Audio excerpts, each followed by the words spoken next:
দায়িত্বশীল। প্রত্যেক ব্যক্তি যা পরিণতি ভোগ করবে তা তার ওই কৃতকর্মের ফল। চেষ্টা সাধনা ছাড়া কেউ কিছু অর্জন করতে পারে না। পার্থিব জীবনে ব্যক্তি ভালো মন্দ প্রকাশ্য গোপনে যা কিছু করে থাকুক, বিচার দিবসে তার সামনে সকল কৃতকর্ম উপস্থিত করা হবে এবং এর ভিত্তিতে তাকে পরিপূর্ণ প্রতিদান দেওয়া হবে।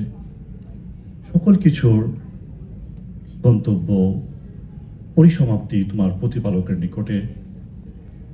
কোনো ব্যক্তির আনন্দ অথবা সুখ, হাসি ও কান্না স্বয়ং তার অথবা অন্য কারো আয়ত্ত নয়।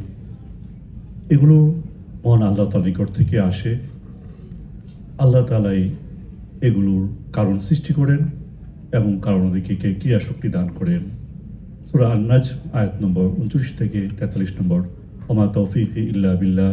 আসসালামু আলাইকুম ওয়া রাহমাতুল্লাহি ওয়া বারাকাতুহু।